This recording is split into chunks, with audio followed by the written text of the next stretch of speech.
Hello, if you're watching this video, that means you've finished your biography. Well done! Well, today, as usual, you can choose and write about whatever you'd like. And there's the slide there that talks about all the different types of writing you can do, like letter writing. You can write an email to a friend. You can write a list, a song, a poem. You can write a narrative. You can write procedural text about a game you know how to play or a special recipe that you have. You can write an information text, another biography. It's entirely up to you. Well, I was thinking, what could I write about today? And I like to write what are called text innovations. And what a text innovation is, it's where you take a text and you write a different version of it. So sometimes you might have seen the story The Lamington Man, which is an innovation on the gingerbread man.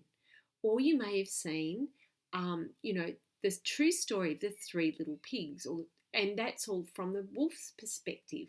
Well, what I'm going to do though is I'm going to take a series of books, and add like another book that could go in the series. So I'm sure you've heard of these books: The Very Hungry Bear, The Very Itchy Bear, The Very Noisy Bear, and I know there's The Very Brave Bear, and of course The Very Cranky Bear. And The Very Cranky Bear is the first one of the series, and I fell in love with those books when I read that one. And I thought I could write one called The Very Clever Bear. But to start with, I will have to generate some seeds. So I've got an idea, but I'm going to have to pull that out a little bit to know what I am going to write about, and then plan my beginning, middle and end. I'm going to show you a little bit of that now, just to give you another revisiting of how we do our writing. And next week, we will start another writing cycle. So, here is my board. So what I would do to start with is I would write bear. And today, I think I'd have some characters with bear. I think bear's going to talk to sheep and zebra. So I'm thinking really of the first one. So these are the other characters that are going to be in the story, and I'd like there to be lion, and I'd like there to be moose,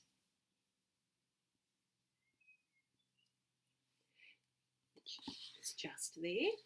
But what I'd like I'd like the bear to be clever, but I'd like the bear to think he's clever, but to actually not be clever, so to make a few mistakes, but in the end to do something that is really fantastic. So my beginning is going to have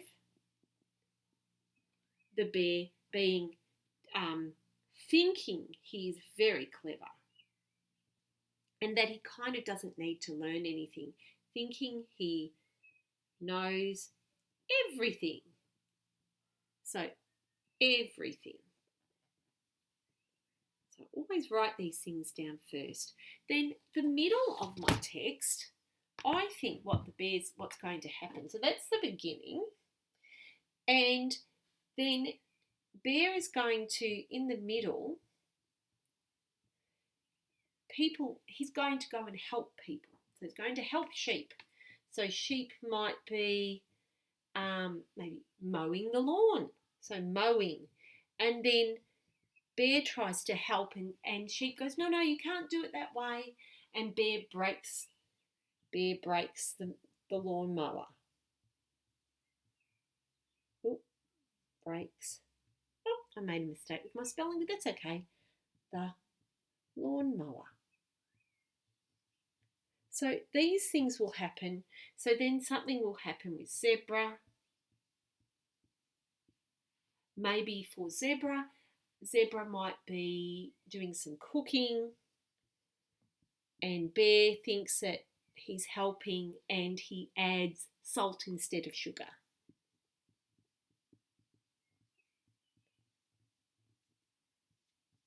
So through this, my theme will be that Bear isn't listening, not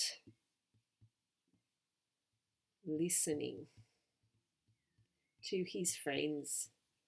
And then at the end, so I'd go through all of those. I don't want to show you all of that because that will take too long. But at the end,